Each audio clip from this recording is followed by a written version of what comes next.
Meu nome é Renata Silva, tenho 39 anos.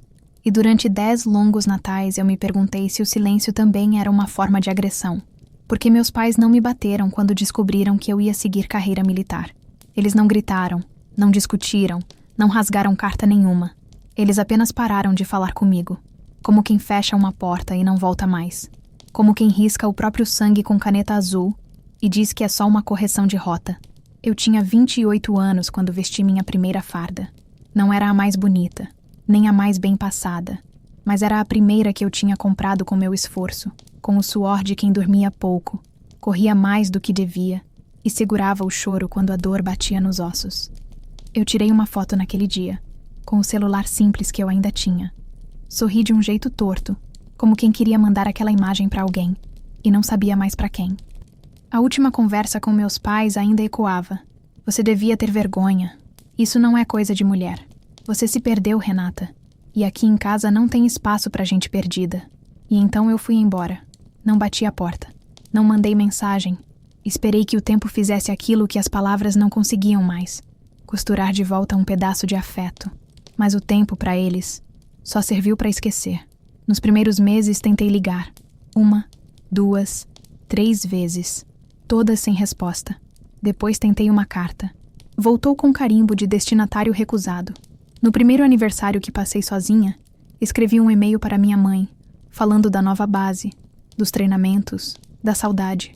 Nunca obtive resposta. No segundo Natal, fui até a cidade e passei em frente à antiga casa da minha infância.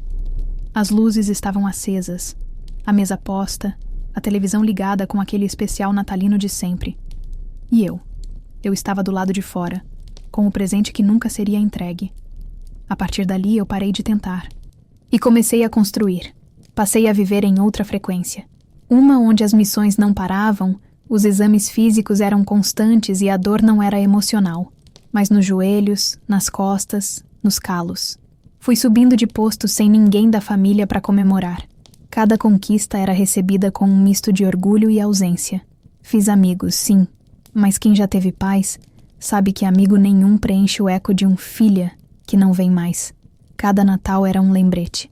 Enquanto o mundo trocava presentes, eu contava os anos de silêncio. 7, 8, 9, 10, até que veio o 11º. Naquele dezembro, eu fui escalada para receber uma condecoração nacional por mérito em operações estratégicas. Eu já era coronel há quase 2 anos, e a promoção a general estava em curso, mas mesmo assim, a indicação para aquela homenagem me pegou de surpresa. No dia 24, véspera de Natal, a cerimônia foi transmitida em rede nacional. Eu subi ao palco com o uniforme de gala, a insígnia no peito e uma postura que não era mais só disciplina, era cicatriz.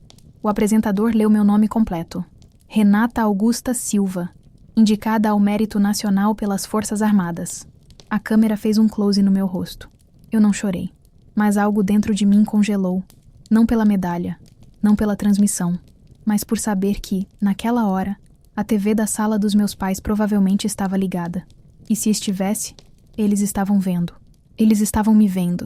Fico imaginando o que sentiram, se reconheceram minha voz, se notaram o peso do título, se perceberam que aquela filha que tinham rejeitado, apagado dos porta-retratos e evitado nas conversas com vizinhos, agora era motivo de orgulho para um país inteiro. Será que houve silêncio? Será que um olhou para o outro e engoliu seco? Será que pensaram em me ligar? Ou continuaram em frente como se eu fosse uma atriz qualquer? Uma figura de fundo num especial que passava entre uma rabanada e outra? Não sei. Nunca saberei. Porque naquele dia, mesmo com todo o Brasil assistindo, o telefone continuou mudo. Nenhuma ligação veio. Nenhuma mensagem. Nenhuma palavra. O silêncio venceu mais uma vez. Mas o Natal daquele ano não foi como os outros. Dessa vez, quem ficou do lado de fora foram eles. E foi ali que eu entendi que silêncio também pode ser resposta. Que ausência também ensina. E que o vazio que me deixaram durante uma década não precisava ser preenchido. Podia ser devolvido. Mas de outra forma. De forma elegante. De forma pública. De forma simbólica. Porque há dores que não cabem em gritos. Elas exigem continência. Naquela noite, enquanto a cerimônia encerrava e os aplausos ecoavam no salão, eu olhei para a câmera e pensei: Vocês nunca vieram atrás de mim, então agora vão ter que me ver onde nunca imaginaram me encontrar. E ali nasceu o plano. Não de vingança, mas de lembrança. Eu não queria puni-los.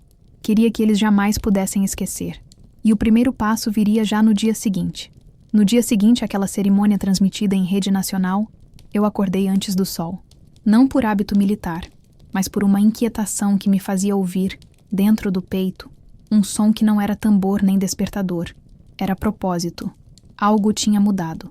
Algo dentro de mim já não aceitava mais ser apenas a vítima da ausência. A filha esquecida, a mulher apagada.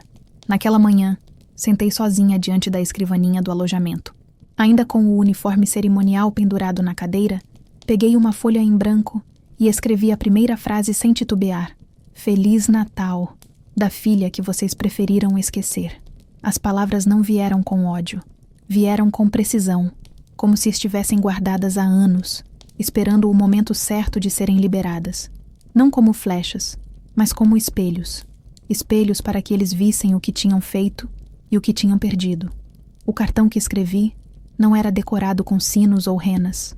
Era uma foto em papel fotográfico especial, impressão de alta qualidade, no centro da qual estava eu, fardada, ereta, com a medalha de mérito no peito, sob as bandeiras do Brasil e da Força.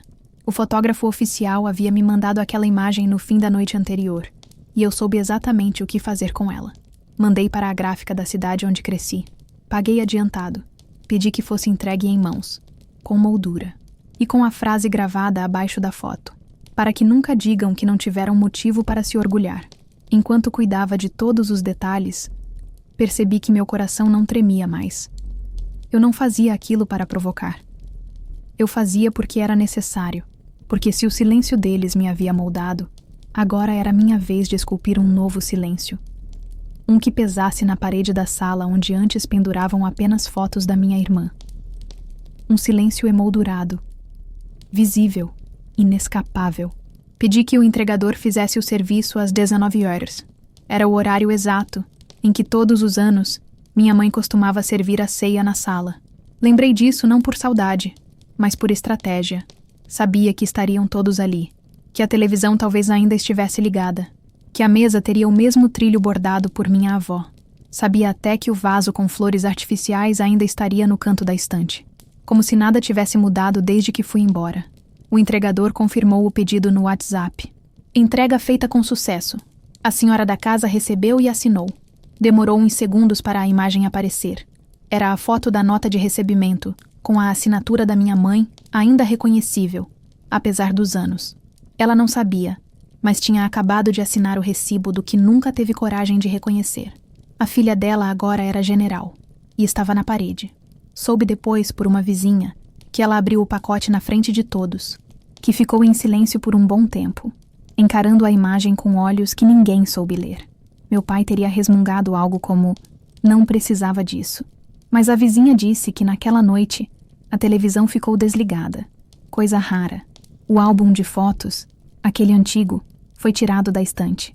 Mas ninguém soube dizer se algo foi acrescentado. Eu não esperava reação. Não desejava perdão. Eu apenas entreguei. Devolvi àquela casa um pedaço da filha que eles apagaram. Mas desta vez, não como pedido de amor, e sim como constatação de presença. Porque há momentos em que não é a fala que liberta, mas a imagem. Uma imagem que escancara aquilo que o silêncio tentou enterrar. Na semana seguinte, recebi um e-mail da gráfica. Um detalhe técnico, algo que talvez eu nem tivesse notado. Mas quando li, sorri. O rapaz escrevia: a moldura escolhida foi da coleção de homenagens institucionais. Costumamos usá-la para prêmios de honra ou servidores aposentados.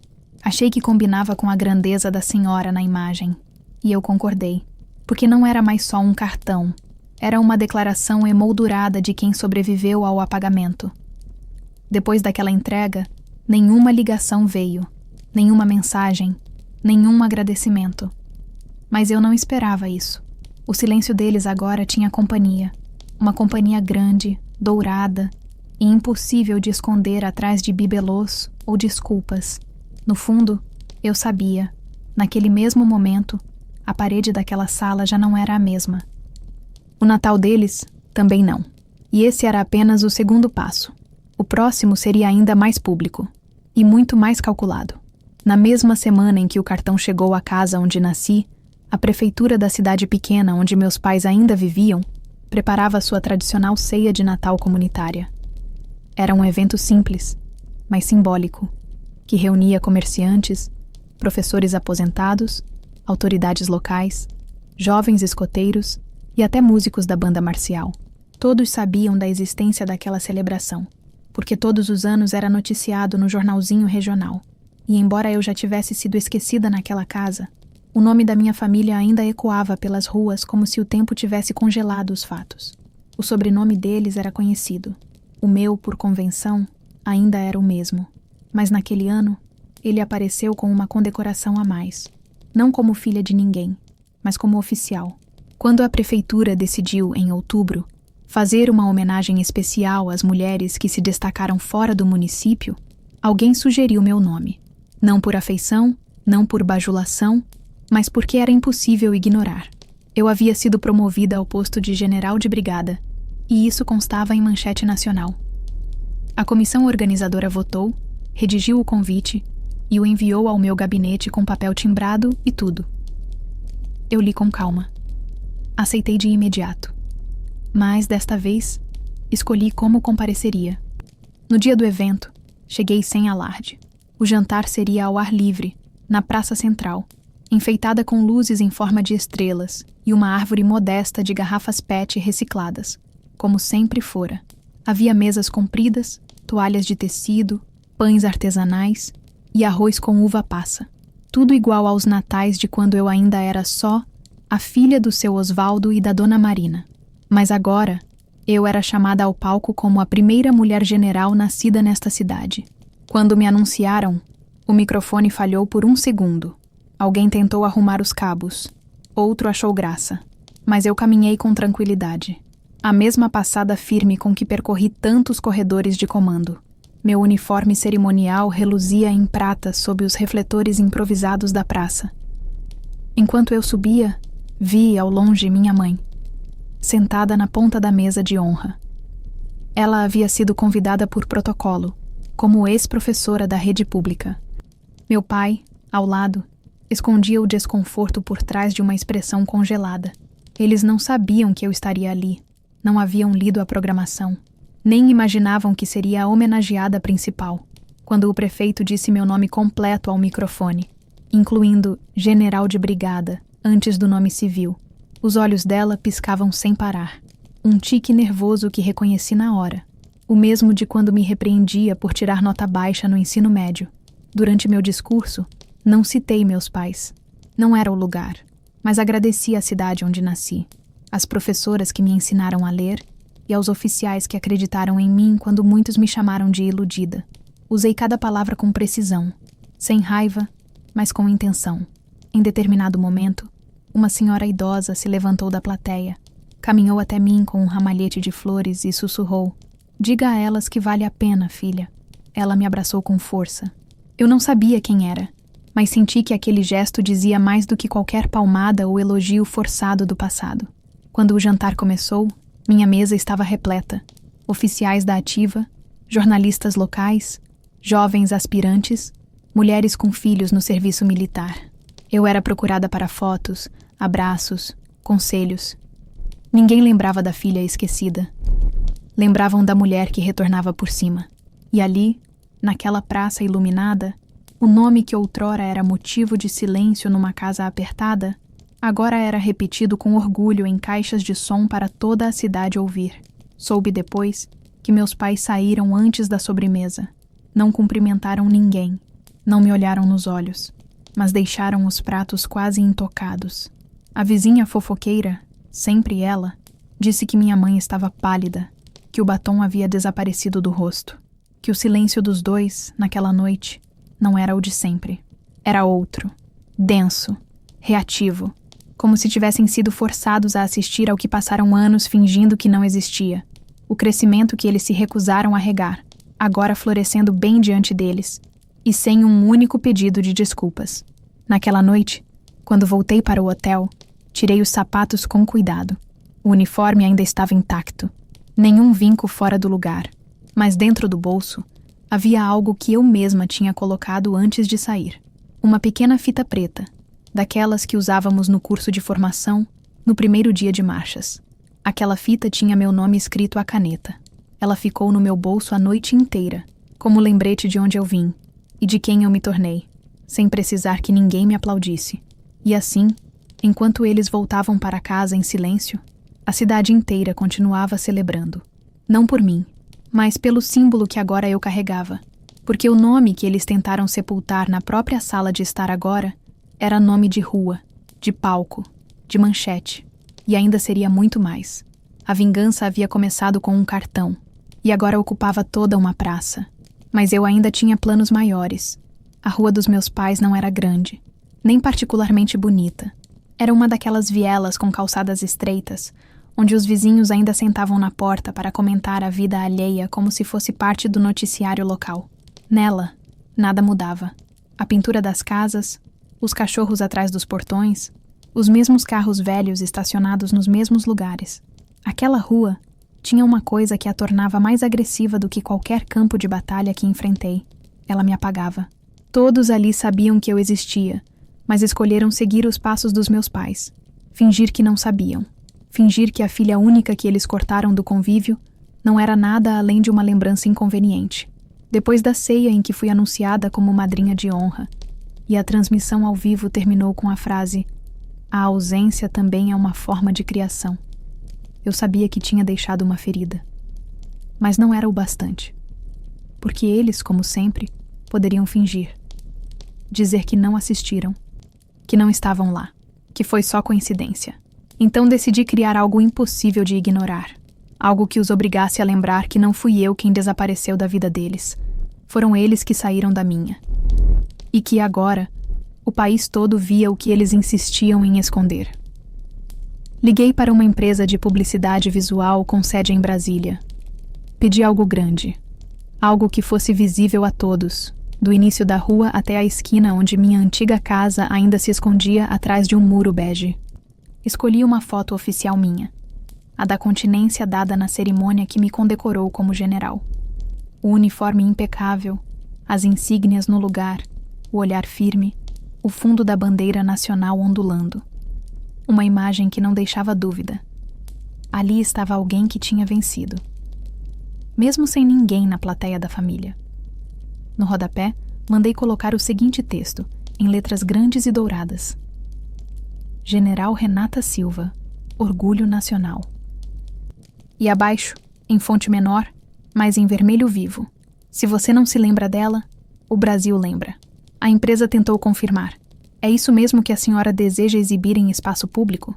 Eu confirmei com o tom de quem não vacila. Exatamente assim. E quero iluminação noturna. Em menos de uma semana, a estrutura estava montada. Um outdoor de 5 metros de altura, de frente para o início da rua onde eles moravam há 30 anos. Ninguém poderia sair de casa sem vê-lo. Ninguém poderia caminhar até a padaria sem sentir os olhos daquela imagem sobre si. Ninguém poderia fingir que aquela filha desaparecida não existia, porque agora ela estava ali, 20 vezes maior, do tamanho da vergonha que tentaram esconder. As reações vieram em ondas. Primeiro, dos vizinhos, que ligaram para conhecidos comentando que a filha do Silva virou general mesmo, tá no outdoor ali na esquina. Depois, as fotos começaram a circular nos grupos de WhatsApp do bairro. Você viu o que a Renata fez? A menina virou general. E olha o que ela mandou colocar na entrada da Rua dos Pais. A fofoca virou notícia informal, até que chegou à rádio local. E então, a televisão da região. Meus pais, é claro, tentaram se trancar. Disseram que não comentariam, que não era com eles.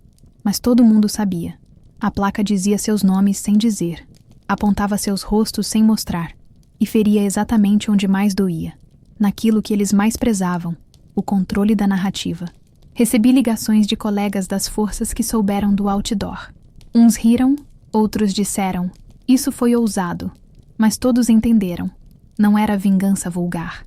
Era um monumento à escolha que eles fizeram. Eles queriam esquecer que eu existia. Eu garanti que o país inteiro lembrasse. E o mais doloroso para eles não era o tamanho do banner. Era o detalhe final que mandei acrescentar na parte inferior da placa, como assinatura da obra. Um QR Code. Sim, um simples código de barras escaneável. Ao ser lido, levava a um vídeo institucional das Forças Armadas com minha fala completa na formatura de oficiais do ano anterior. Um discurso sobre resiliência, silêncio estratégico e sobre como algumas mulheres aprendem a se tornar o que precisam ser sem palmas da plateia. No final do vídeo, uma legenda surgia. Para as que não foram esperadas. Para as que não foram vistas. Para as que voltaram maiores do que o desprezo que receberam. Por dias, o outdoor brilhou noite e dia. Mesmo quando chovia, ele seguia iluminado. A cada flash de farol, a continência parecia ganhar vida. E cada olhar que passava, levava consigo uma nova dúvida. Como é que pais rejeitam uma filha assim? Não sei se meus pais saíram de casa nos primeiros dias, mas sei que viram. Alguém sempre conta. E há coisas que não se podem desver, nem apagar. Há um tipo de silêncio mais perigoso que a hostilidade aberta. É aquele que finge neutralidade enquanto, por baixo, semeia a mesma rejeição. Durante os anos em que meus pais fingiram que eu não existia, houve um ou outro parente que escolheu manter contato apenas por conveniência. A maioria seguiu a cartilha da exclusão passiva. Não me atacavam, mas tampouco me defendiam. Entre eles, havia um nome que me soava como pedra arranhando o fundo da garganta. Tio Armando, irmão da minha mãe, aquele que sempre se sentava à cabeceira nas festas da família e dizia que mulher que vira militar ou é encalhada ou revoltada. Quando a notícia do outdoor se espalhou, não demorou para os comentários virem por baixo da porta digital. Sorrisos fingidos, mensagens dúbias e então, a provocação. Armando, agora aposentado e amargurado, usou o grupo da família, onde nunca sequer mencionaram meu nome, para soltar uma pérola envenenada. Bonito o outdoor da sobrinha, mas todo mundo sabe que mulher com farda não assusta ninguém. Militar mesmo é homem. O resto é marketing. Eu soube do comentário porque uma prima me enviou o print, quase pedindo desculpas por fazer parte do mesmo sangue. Respirei fundo. Era óbvio que ele não suportava o fato de eu ter feito mais do que ele em toda a carreira civil medíocre que levou. Era um grito abafado de um homem que não suportava ver uma mulher, ainda mais da própria família, vestindo algo que ele jamais teve coragem de encarar. Responsabilidade real. Mas eu não responderia com fúria. Eu não sou mais a garota que chorava em silêncio no quarto após um jantar de Natal.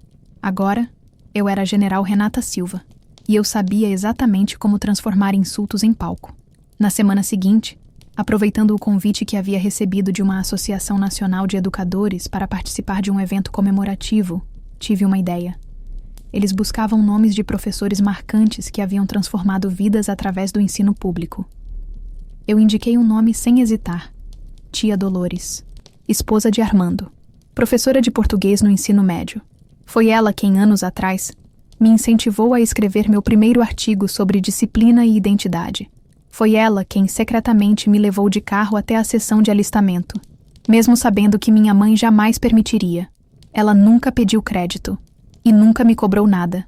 Apenas disse: se você tiver que escolher entre agradar sua mãe ou obedecer sua vocação, escolha a segunda, porque ela é a única que vai andar ao seu lado nos dias difíceis. E foi exatamente isso que aconteceu. A produção do evento aceitou a indicação. Não só aceitaram, abraçaram. Fizeram um vídeo com alunos antigos dela, recuperaram imagens de suas aulas nos anos 90, colheram depoimentos comoventes. Eu pedi para estar presente, e não como general, mas como ex-aluna. Na cerimônia, o auditório lotado foi decorado com faixas que diziam: educar é formar generais do cotidiano. Quando chamaram o nome de Dolores, ela subiu ao palco emocionada, com os olhos marejados, e me viu esperando com a medalha na mão. Fardada, sim, mas sorrindo. Entreguei-lhe a condecoração com as 2 mãos e disse ao microfone: se hoje carrego estrelas no ombro, foi porque uma mulher sem farda me ensinou que dignidade se aprende antes do comando. A plateia aplaudiu de pé. A imprensa cobriu o evento. A matéria saiu no jornal da cidade, o mesmo que semanas antes havia estampado meu nome no outdoor. Mas desta vez, o sobrenome de Armando apareceu apenas como nota de rodapé.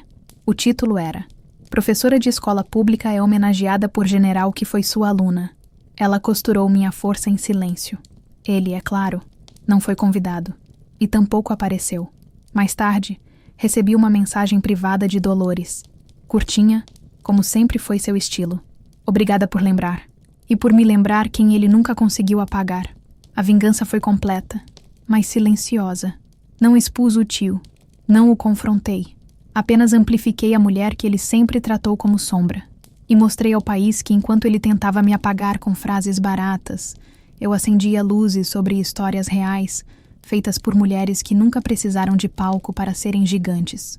E ali, diante das câmeras, entre os aplausos e os flashes, eu compreendi. Há dores que se vinga não com gritos, mas com reconhecimento, e a vergonha de ser esquecido num mundo onde todos te enxergam. Essa, nem outdoor precisa exibir. Depois da cerimônia em homenagem à tia Dolores, algo mudou no clima da família. Não que eu estivesse esperando, mas os sussurros começaram a circular como vento gelado por corredores abafados há anos. Pela primeira vez, meu nome voltava a ser pronunciado em voz audível nos almoços de domingo, com desconforto, com tentativas de ressignificação, com desculpas camufladas de "ela fez por merecer", e como toda tentativa de reconstrução tardia, veio contaminada de interesse. A aproximação não foi direta. Meus pais não ousaram me procurar abertamente. Usaram um velho artifício, um primo de segundo grau, daqueles que sempre tentaram manter a aparência de pacífico. Foi encarregado de fazer o papel de ponte improvisada. Recebi a ligação enquanto revisava um relatório de segurança de uma missão internacional. A voz dele tremia mais do que o necessário. "Renata, seus pais queriam saber se você toparia um café, uma conversa. Eles acham que está na hora." Na hora? A ironia quase me escapou pelos lábios, mas me contive. Mantive o tom neutro. E o que exatamente motivou essa súbita vontade de diálogo? Silêncio do outro lado. Ele não soube responder, mas eu sabia. O país estava me vendo. A mídia falava meu nome com reverência. As cadeiras vazias da cerimônia anterior haviam estampado as manchetes. E mais do que isso, ao ignorarem meu sucesso por mais de uma década, eles agora temiam se tornarem os únicos a não fazer parte da minha história. Recusei o convite para o café, mas não com raiva, com estratégia. Na semana seguinte, aproveitei a aproximação de uma nova cerimônia militar, dessa vez em uma base de alto prestígio no sudeste do país, para formular uma resposta que seria clara, simbólica e definitiva. Mandei preparar 2 convites oficiais, timbrados, com o brasão da força. Um para minha mãe, um para meu pai. As palavras eram respeitosas. O convite polido. Temos a honra de convidar senhor e senhora Silva para acompanhar, da área externa, a cerimônia de nomeação da general Renata Silva como membro do Conselho Estratégico de Defesa Nacional. Não havia credencial de acesso, nem cadeiras reservadas, nem nome na lista de autoridades. Apenas entrada liberada para o público geral, que assistiria a tudo por telões do lado de fora do pavilhão principal. Os convites foram entregues em mãos, com protocolo assinado. Eu não esperei resposta, e tampouco importava se viriam, mas vieram. No dia da cerimônia, enquanto eu cumprimentava generais, diplomatas e representantes internacionais, soube que 2 rostos conhecidos estavam do lado de fora, em meio ao público. Meus pais. Chegaram discretamente. Não falaram com ninguém. Ficaram de pé, no canto, como civis anônimos, do lado de fora da muralha que eles próprios haviam erguido. O telão mostrava tudo: a entrada das autoridades, a execução do hino, os cumprimentos oficiais. E quando fui chamada ao palco, com farda impecável, medalhas refletindo a luz da manhã e olhar fixo no horizonte, a câmera me pegou em close, enquanto eu fazia continência ao comandante supremo das Forças Armadas. Atrás de mim, uma bandeira tremulava. Embaixo, a legenda: por mérito, disciplina e honra. Enquanto o público aplaudia, a câmera virou por um instante para a multidão externa. Entre os rostos, 2 olhares baixos, como quem não sabe se assiste ou se esconde. Meus pais, assistindo pela primeira vez a uma cerimônia minha, mas não como convidados, como figurantes da própria ausência. Quando tudo terminou, recebi uma enxurrada de mensagens, de soldados, de oficiais, de mulheres jovens que disseram se sentir vistas. Uma delas escreveu: Hoje vi alguém dar à ausência o lugar que ela merecia, o lado de fora. Mais tarde, no estacionamento, soube que meus pais foram os primeiros a ir embora. Não esperaram o final, não disseram nada, e dessa vez, nem tentaram contato depois. Mas a mensagem foi clara. Não fui eu quem trancou a porta, só parei de abrir janelas. E quando finalmente deixaram o orgulho baixar o suficiente para buscar um lugar na minha vida, descobriram que o lugar já tinha sido preenchido. Por gente que me estendeu a mão quando ninguém mais quis. Por mulheres que me costuraram fardas, por oficiais que me chamaram de filha sem ter meu sangue, por colegas de tropa que, no frio de campo, me deram o calor de um lar que meus pais sempre recusaram oferecer. Na cerimônia seguinte, eu seria homenageada novamente, desta vez em uma solenidade nacional. Mas havia algo que ainda precisava ser feito antes. Algo que não envolvia fardas, nem aplausos, nem bandeiras. Um ajuste silencioso, mas cirúrgico, e seria meu próximo passo. A repercussão da cerimônia militar ecoou muito além dos muros da base. Nos dias seguintes, meu nome apareceu em colunas de opinião, matérias televisivas, revistas semanais. A maioria dos textos vinha com tons laudatórios, com frases como símbolo da persistência feminina nas Forças Armadas, orgulho nacional, ou a general que enfrentou a ausência com disciplina. Mas entre tantos artigos, um se destacava pelo tom sutilmente sensacionalista. Uma renomada revista dominical me procurou, propondo uma matéria de capa intitulada Filhos Rejeitados, Vitoriosos, a Guerra Dentro de Casa. Logo no primeiro parágrafo da proposta, já senti o cheiro do oportunismo. A jornalista que me abordou era conhecida por matérias biográficas com um viés melodramático. Seu e-mail começava com palavras que para muitos poderiam soar empáticas, mas que para mim soavam como faca afiada escondida em flores. General Renata, sua história é um exemplo de superação e resiliência. Gostaríamos de narrar sua jornada desde a infância até sua ascensão ao posto mais alto do Exército, com foco especial na ausência familiar e em como isso moldou sua força. Foco especial na ausência. Era isso que eles queriam. Escancarar minha dor. Humanizar o descaso de quem me expulsou da própria árvore genealógica e agora queria colher os frutos da minha sombra. Respondi de forma cordial, mas objetiva. Aceitaria a entrevista com uma única condição. Não haveria menção alguma aos meus pais. Nenhuma. Nenhum nome. Nenhuma referência.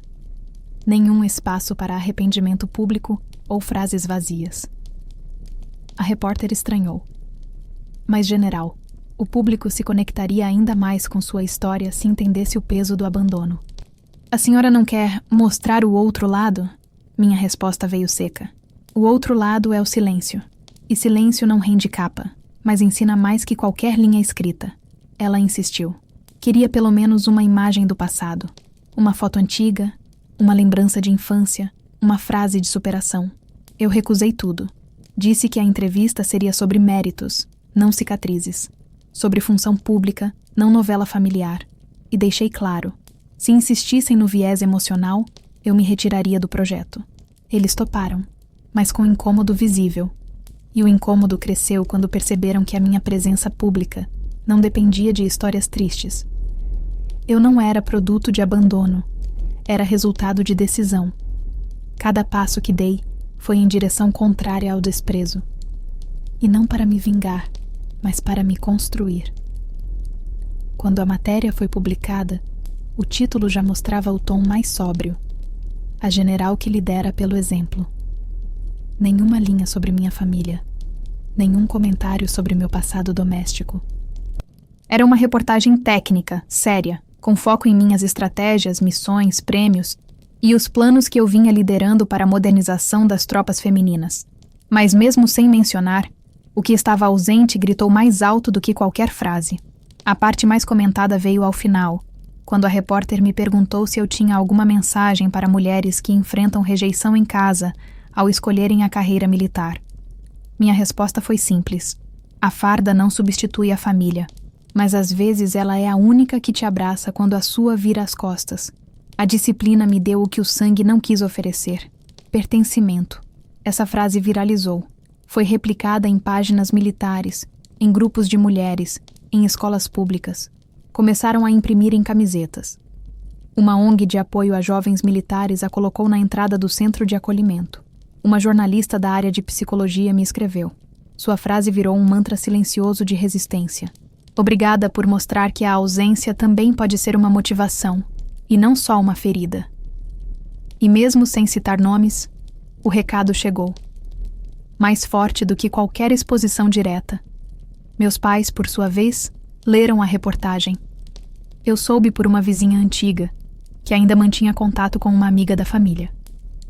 Ela me mandou uma mensagem discreta.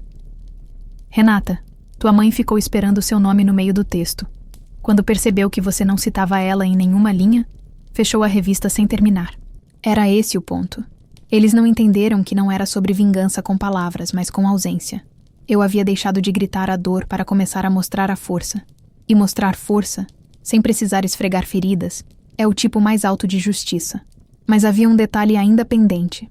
Algo que estava nos bastidores da história.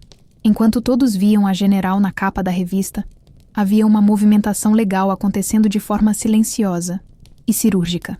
E essa movimentação atingiria diretamente o último pilar que eles achavam que ainda controlavam. O lar onde me criaram para me calar. Foi por acaso. Ou pelo menos parecia. Um colega do exército, que também era advogado civil, estava comentando sobre inventários e heranças em um almoço de oficiais. Ele mencionava como algumas famílias usavam testamentos para premiar uns e apagar outros, e como esse tipo de justiça caseira deixava marcas mais fundas que qualquer rixa pública. Algo naquela frase me fez travar a garfada no ar. Era como se uma memória tivesse sido puxada de dentro de um armário que eu nunca mais quis abrir. Voltei ao quartel e, naquela noite, procurei no sistema de registro de imóveis da cidade onde nasci. Endereço dos meus pais, número da matrícula do imóvel, titularidade. Lá estava. A casa onde cresci havia sido passada, formalmente, para o nome do meu irmão. A escritura continha a justificativa comum, por gratidão, reconhecimento e desejo de sucessão legítima. Nenhuma menção a mim, nenhuma cláusula de partilha futura. Era uma entrega definitiva, um apagamento jurídico com selo de cartório. Fiquei ali, em silêncio, olhando para a tela. Não senti raiva. Não era isso que me corroía.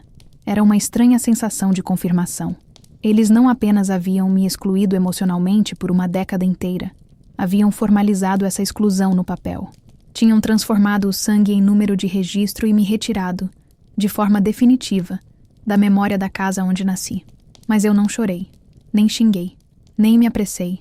Esperei. No mês seguinte, por necessidade pessoal, fui convidada para ministrar uma palestra sobre organização patrimonial de oficiais da reserva. Quem estava na plateia? O advogado da família do meu irmão. Nos bastidores, pedi para conversar com ele, não como filha rejeitada, mas como a general Renata Silva. Ele me atendeu com reverência. Conversamos sobre contratos, sobre previsões legais, sobre hipotecas e sobre dívidas. Foi ali que soube de algo interessante. A casa dos meus pais, embora estivesse em nome do meu irmão, estava com hipoteca ativa. O financiamento ainda corria em nome de um fundo, que, por coincidência, tinha cotas disponíveis para investidores privados. Em uma terça-feira nublada, finalizei a compra dessas cotas. Na prática, eu havia adquirido os direitos da hipoteca da casa. O novo credor hipotecário agora era eu. Legalmente, era como se eu tivesse em mãos a corda que segurava a casa onde fui criada e de onde fui rejeitada. Não fiz alarde. Não enviei carta. Não bati na porta. Esperei. Meses depois, chegou o momento do vencimento da dívida. O irmão, seguro de sua posição, ignorou os boletos. Talvez por achar que o banco ainda estivesse envolvido. Mas o banco agora tinha outro nome. E ao não pagar, ele automaticamente acionou a cláusula de inadimplência. O oficial de justiça chegou à casa em um fim de tarde. Meus pais assistiram da janela. O irmão foi notificado formalmente. A nova credora da casa era a mesma filha que eles cortaram da vida deles há mais de 10 anos. Ele ficou pálido. Minha mãe chorou. Meu pai não disse nada. E eu apenas assinei o reconhecimento da dívida ativa com a mesma mão que, anos antes, foi proibida de bater aquela porta. 2 semanas depois, Agendei uma visita formal, não como filha, mas como nova proprietária em processo de reintegração de posse. Mas quando cheguei, a casa estava vazia. Nenhuma explicação, nenhuma carta. Nada. Foi então que escrevi um bilhete e deixei sobre o batente da antiga porta do meu quarto. Voltei, não para ser aceita, mas para mostrar que, mesmo banida, eu soube voltar em pé. E agora, esse teto não me ignora mais. Pintei a fachada, reformei a varanda. E na parede da sala, onde um dia penduravam retratos antigos da família e onde meu rosto nunca apareceu, mandei colocar uma nova imagem. A foto oficial da minha promoção a general, com a legenda em latim que escolhi pessoalmente. Ab exilio ad vertitem. Do exílio ao topo. Era isso. Eu havia reocupado o espaço que tentaram me negar. Não com súplicas, mas com estratégia. Não com lágrimas, mas com título. Mas ainda havia um detalhe final. Algo que eu precisava que o país inteiro visse. E para isso, eu teria que organizar a cerimônia mais importante de toda a minha carreira, com 2 cadeiras reservadas na primeira fila. Organizar aquela cerimônia não foi apenas um gesto institucional. Foi um gesto cirúrgico, minucioso. Cada detalhe foi pensado com a precisão de um bisturi, porque aquela noite não seria apenas sobre medalhas e fardas. Seria sobre ausência, sobre tudo o que não foi dito, e sobre quem escolheu não estar quando eu ainda esperava. Desta vez, eu não esperava mais. Eu preparava. O evento era inédito. Um desfile nacional em homenagem às veteranas das Forças Armadas. Mulheres que haviam rompido não apenas as barreiras externas, mas também os muros internos que muitas vezes se erguiam dentro da própria casa. Mulheres que, como eu, haviam sido chamadas de teimosas, macho de farda, desonra da família. Era o palco perfeito para mostrar que nossa coragem não era uma escolha, era uma sobrevivência. A comissão organizadora me deu carta branca, e eu usei cada milímetro dessa liberdade para transformar aquele evento em um espelho de tudo que precisei atravessar, mas com elegância, sem gritos, sem vingança direta, apenas com presença e ausência. Na primeira fila, organizei uma ala reservada para familiares de destaque, e no centro dela, 2 cadeiras vazias, com placas douradas que diziam: Senhor e Senhora Silva, pais da General Renata Silva. Os nomes estavam ali, impressos com perfeição. O brasão do exército bordado em relevo. Era impossível passar por aquelas cadeiras e não notar. Eram o coração visível de um silêncio antigo. Os convites haviam sido enviados com meses de antecedência. Oficiais foram encarregados de garantir a entrega. Eu não queria desculpas depois. Queria que a escolha de não vir fosse plena e carregasse o peso de quem renuncia, até quando não há mais desculpa para renunciar. Na noite da cerimônia, o céu estava limpo. A praça cívica do quartel-general havia sido iluminada com refletores de coluna, faixas com nomes de veteranas pendiam nas laterais, e os assentos estavam preenchidos por oficiais, civis, ministros e representantes de forças aliadas. A tensão era elegante. O orgulho pulsava nos olhares. Mas todos, sem exceção, notaram as 2 cadeiras vazias logo à frente. A orquestra iniciou o hino. Os cadetes formaram fileiras perfeitas. E quando meu nome foi chamado no microfone principal, com a palavra a General Renata Silva, comandante da Operação Veteranas do Brasil, o silêncio foi absoluto. Caminhei até o púlpito, fardada, com as insígnias completas, a postura ereta e a voz firme, mas não olhei para as cadeiras. Não precisei. Elas já diziam tudo. No meu discurso, falei sobre legado, sobre raízes e sobre o tipo de família que se escolhe na ausência da biológica. Falei sobre as mulheres que seguraram seus próprios ombros quando não havia ninguém para aparar os tombos. E no fim, citei uma frase que ouvi de uma soldado do interior do Ceará. Quem me deu costas, me ensinou a marchar sozinha. A plateia aplaudiu em pé. Muitos choravam. Mas o foco das câmeras não era apenas minha figura em pé, diante do microfone. Era o contraste brutal das 2 cadeiras vazias entre os jornalistas, os ministros, os veteranos e os jovens cadetes. Era o vazio que gritava. No dia seguinte, as imagens da cerimônia estamparam os principais jornais e portais de notícia do país, mas a fotografia que viralizou não foi a da minha continência, nem a entrega da medalha. Foi a do fotógrafo que, Com genialidade, enquadrou o palco ao fundo e as 2 cadeiras vazias em primeiro plano, com meu nome estampado entre elas. A legenda dizia: "Quando a ausência vira símbolo." Me ligaram de Brasília, me convidaram para entrevistas. Recebi cartas de jovens mulheres dizendo que, pela primeira vez, viram seus próprios vazios sendo representados em público. Uma delas escreveu: "General, até minhas feridas ficaram em posição de sentido."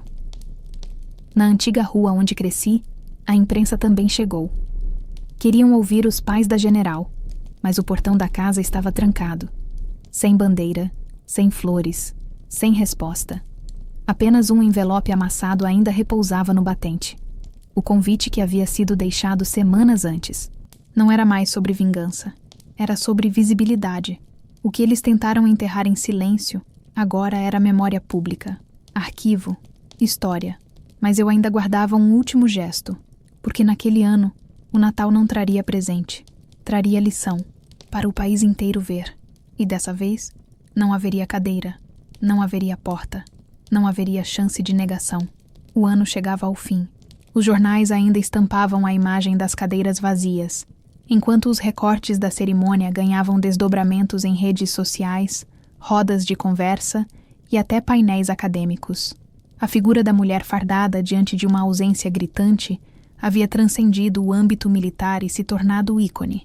Mas eu sabia que faltava um último gesto, um encerramento, um presente, que jamais seria entregue com laço e papel dourado, mas com aquilo que ninguém pode devolver, o tempo. No dia 24 de dezembro, as Forças Armadas transmitiriam a tradicional mensagem de fim de ano para o país inteiro. Em anos anteriores, esse momento era ocupado por generais de maior tempo de serviço ou ministros da defesa. Mas naquele ano, algo inédito aconteceu. Recebi um ofício oficial assinado pelo próprio Comandante Supremo.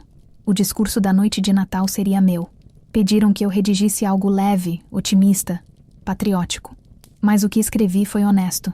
Era um texto escrito com a exatidão de quem viveu 10 natais sem abraço, sem ligação, sem sequer um nome lembrado. Não era um discurso para agradar. Era um espelho. E dessa vez, não haveria como desviar o olhar. No início da noite, vesti a farda cerimonial, a mesma da condecoração, com as insígnias alinhadas, a medalha de honra no peito e o brasão polido. O estúdio estava pronto. Bandeira ao fundo, iluminação perfeita e uma única cadeira diante da câmera.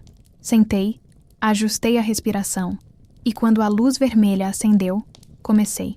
Boa noite, brasileiras e brasileiros. Esta é uma noite em que celebramos a união, mas para muitos, o Natal é também o lembrete mais cruel daquilo que faltou. Da cadeira vazia à mesa, do telefonema que nunca veio, da lembrança que nunca foi feita em voz alta. Continuei, sem quebrar a postura. Minha voz era calma, mas cada palavra carregava peso. Durante anos, minha presença foi considerada uma afronta por aqueles que deveriam ser meu alicerce. Escolhi a farda, e com ela vieram as portas fechadas. Aprendi a caminhar em silêncio, mas este silêncio me ensinou algo que nenhuma instrução de comando ensinaria, que força não é sobre vencer batalhas, é sobre resistir ao apagamento. A câmera se aproximou em leve zoom, e então, cumpri o gesto que havia guardado por todos esses anos. Peguei ao lado uma pequena caixa de presente com laço vermelho. Levantei-a até a da altura do peito e, olhando diretamente para a lente, disse: "Este é o presente que nunca dei, nunca entreguei, nunca ofereci, porque alguns presentes não cabem em caixas, não podem ser comprados. São lições, e essa é a minha. Felizes são aqueles que não precisaram ser abandonados para serem notados, que não precisaram se tornar manchetes para virarem orgulho, e que foram amados não pelo que se tornaram, mas por simplesmente existirem." Pousei a caixa sobre a mesa e finalizei.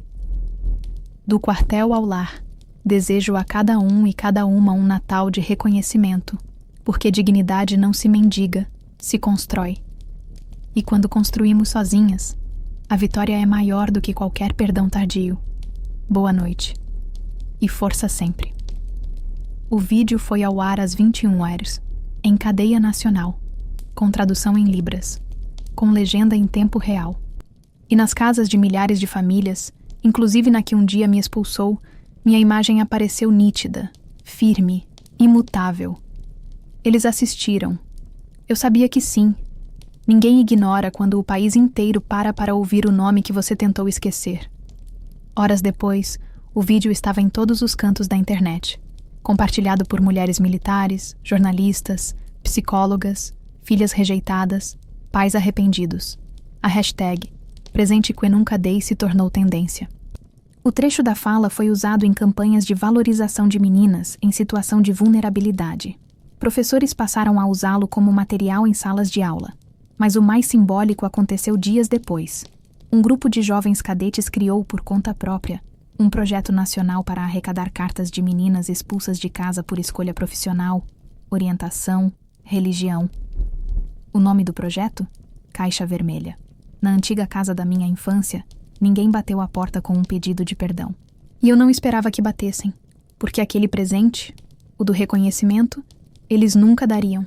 E eu, agora, já não precisava receber.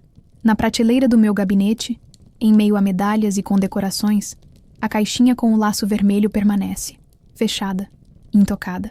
Um lembrete de que nem todo presente precisa ser aberto para transformar, porque no fim, a maior vitória não foi tê-los de volta.